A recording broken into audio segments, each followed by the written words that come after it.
എല്ലാ കൂട്ടുകാർക്കും നല്ലൊരു രാത്രി ആശംസിച്ചുകൊണ്ട് നമുക്ക് നേരെ ആദർശിന്റെ നയനയുടെയും നാളത്തെ നല്ലൊരു പ്രൊമോ വിശേഷം കേട്ടാലോ.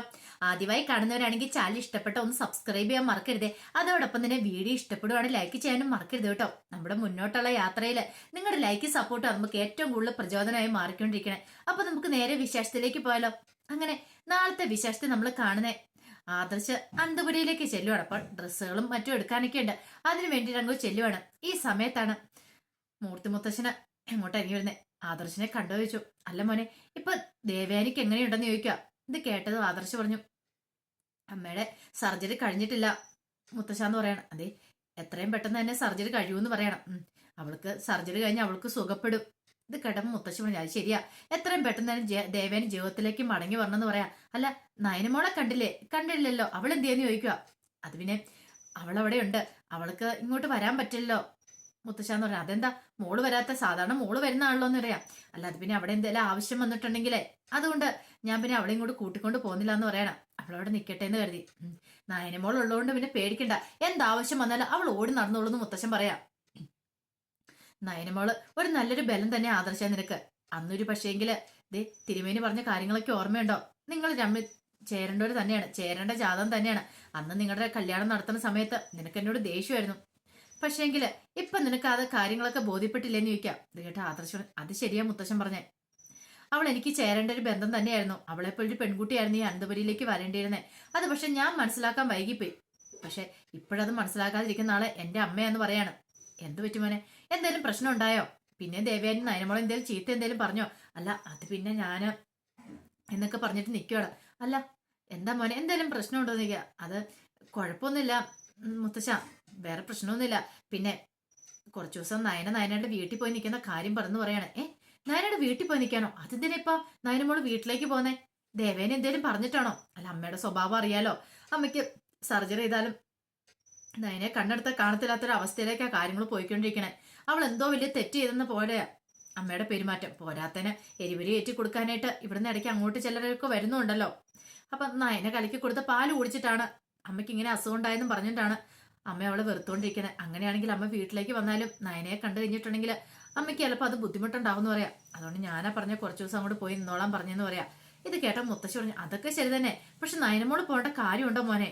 ദേ, അവള് പോകാൻ എന്നെ സമ്മതിച്ചോന്ന് ചോദിക്കുക. അല്ല, അത് പിന്നെ വേറെ കുഴപ്പമൊന്നും ഇല്ലല്ലോ, അവള് പോയി നിൽക്കട്ടെ, അവളുടെ അച്ഛനും അമ്മയ്ക്കും അവളെ സന്തോഷമാണല്ലോ എന്ന് പറയാണ്. മുത്തശ്ശൻ പറഞ്ഞു, എനിക്ക് അതിന്റെ ആവശ്യമുണ്ടെന്ന് തോന്നുന്നില്ല. ദേവേനെ എന്തേലും പറയൂന്നും പറഞ്ഞുകൊണ്ട് നയനമോളെ ഇവിടുന്ന് പറഞ്ഞു വേണ്ട കാര്യമൊന്നുമില്ല. ദേ, ഒരു കാര്യം ഞാൻ പറഞ്ഞേക്കാം, അവൾ ഇവിടെ വേണ്ടതാണ്. ഈ കുടുംബത്തിന്റെ മരുമോള അവള്. അവിടെയല്ല പോയി നിൽക്കണ്ടേ, ഇവിടെയാ നിൽക്കണ്ടേന്ന് പറയാം. അതൊക്കെ ശരി തന്നെ മുത്തശ്ശ. പക്ഷെ ആദർശന്റെ മുഖം കണ്ടപ്പോ മുത്തശ്ശൻ എന്തൊക്കെയോ ഒരു സംശയങ്ങൾ തോന്നി. എന്തൊക്കെയോ മറച്ചു വെക്കാൻ ശ്രമിക്കുന്നല്ലേ. അല്ല ആദർശേ, നീ എന്നിരുന്ന് എന്തേലും മറച്ചു വെക്കാൻ ശ്രമിക്കുന്നുണ്ടോ നിൽക്കും. ഇല്ല മുത്തശ്ശ, ഒന്നുമില്ല. അതിനെ മറച്ചു വെക്കാൻ ശ്രമിച്ചാലും എനിക്കത് അറിയാനായിട്ട് എളുപ്പമാണ്. അറിയാലോ, ഹോസ്പിറ്റലുമായിട്ട് എനിക്ക് നല്ല ബന്ധമുണ്ടെന്ന് പറയണം. ഇത് കേട്ടും ആദർശം പറഞ്ഞതേ, എനിക്ക് കുറച്ച് ഡ്രസ്സൊക്കെ എടുക്കാണ്ട്, ഞാൻ എടുത്തോണ്ട് പോട്ടെ എന്ന് പറഞ്ഞിട്ട് അകത്തേക്ക് കയറി ചെല്ലുവാണ്. അപ്പോഴേക്കും നബി അങ്ങോട്ട് വന്നു. നബി എന്നിട്ട് എങ്ങനെയുണ്ട് ആദർശേട്ടാ? വെല്ലുമ്മയ്ക്ക് എങ്ങനെയുണ്ടെന്ന് നിൽക്കാം. കുഴപ്പമില്ല, സർജറി കഴിഞ്ഞാൽ എന്തെങ്കിലും പറയാൻ പറ്റുള്ളൂ എന്ന് പറയണം.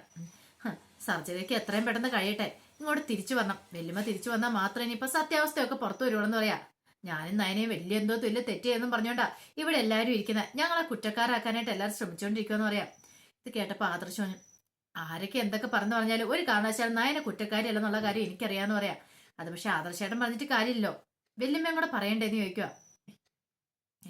അതൊക്കെ മനസ്സിലാവുന്ന ഒരു സമയം വരും നവ്യെ, അധികം വൈകാതെ അതൊക്കെ സംഭവിക്കുമെന്ന് പറയാം.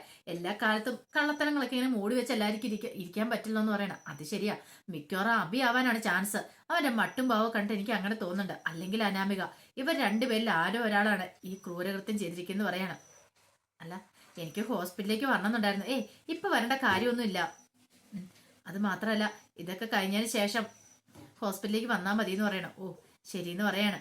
പിന്നീട് ആദർശ ഡ്രസ്സൊക്കെ എടുത്തോണ്ട് ഹോസ്പിറ്റലിലേക്ക് പോവാണ്.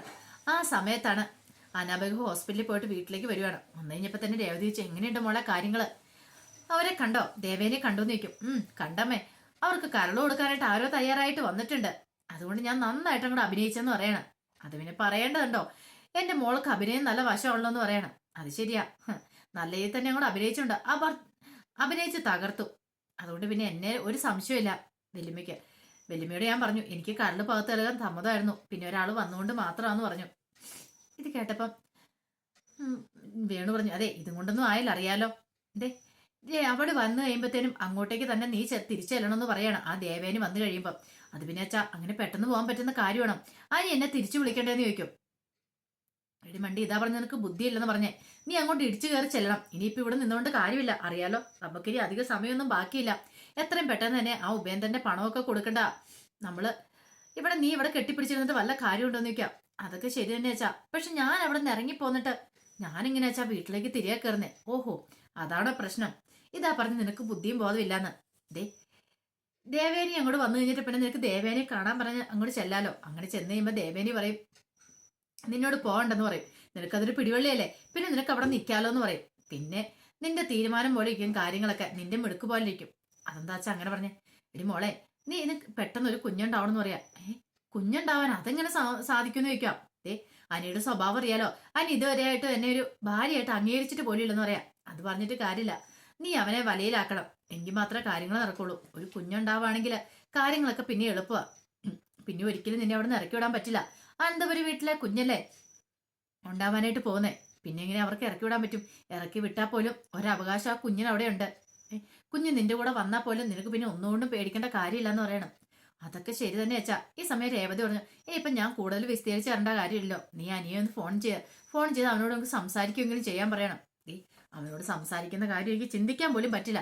അല്ലെങ്കിൽ തന്നെ അവിടെ ചെന്ന് കഴിഞ്ഞപ്പോ അനിയെ കണ്ടപ്പോ എനിക്ക് സഹിക്കാൻ പറ്റില്ലെന്ന് പറയാം. ഇത് മോളെ, നീ ഇങ്ങനെയൊന്നും പറഞ്ഞിട്ട് കാര്യമില്ല, വിളിക്കാൻ പറയണം.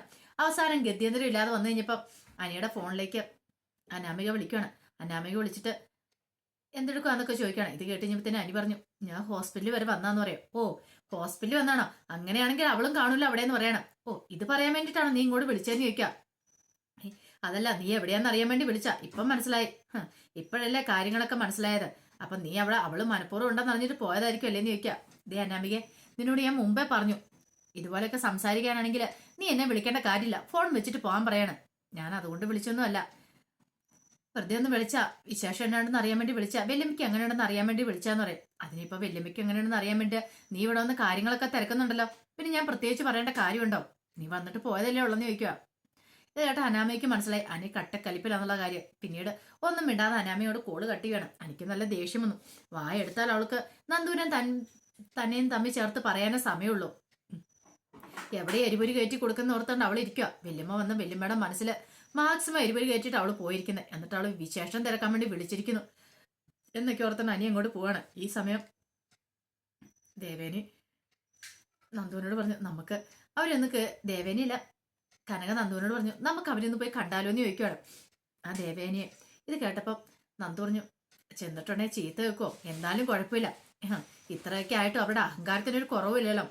മോളാണ് കരൾ കൊടുക്കുന്നുള്ള സത്യം വിളിച്ചു പറഞ്ഞാലും എനിക്ക് നാഴേക്ക് 40 തോന്നും തോന്നുന്നുണ്ടെന്ന് പറയണം. ഇത് കേട്ടപ്പോൾ നന്ദു പറഞ്ഞു, വേണ്ടമ്മേ, അത് അപകടമാണ്, അത് വിളിച്ചു പറഞ്ഞിട്ടുണ്ടെങ്കിൽ ശരിയാവത്തില്ല, പിന്നെ അതിന്റെ പേരിൽ ഉണ്ടാകാൻ പോകുന്ന പ്രശ്നങ്ങൾ എന്തൊക്കെയാണെന്ന് അറിയാലോ, അതുകൊണ്ട് അത് വേണ്ടാന്ന് പറയണം.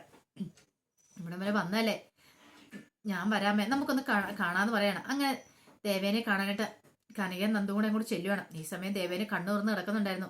നന്ദുവിനെ കനകയോ കണ്ടു കഴിഞ്ഞപ്പോഴത്തേനും ദേവേനയ്ക്ക് ദേഷ്യം കൊണ്ട് എരച്ചു കയറി. ദേവേന്, ഓ നിങ്ങളോ, എന്തിനായിരിക്കും വന്നേ, ഞാൻ ചത്തോന്നറിയാൻ വേണ്ടി വന്നായിരിക്കും അല്ലേന്ന് ചോദിക്കാം.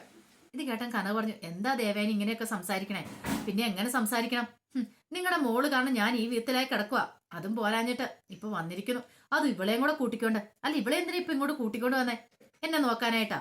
ഇവളാണോ എന്നെ നോക്കണമെന്ന് ചോദിക്കാം. അതിലൂടെ വേറെ ആൾക്കാരുണ്ട്, ദൈവത്തെ ഓർത്ത് നിങ്ങളുടെ മക്കളെ ഒന്ന് ഈ ഹോസ്പിറ്റലിലേക്ക് ഒന്ന് കൊണ്ടുവരാതിരിക്കാവോ, വന്നിട്ടുണ്ടെങ്കിൽ മിക്കാറ് എന്നെ മുകളിലേക്ക് പെട്ടെന്ന് അങ്ങ് എടുക്കൂന്ന് പറയണം.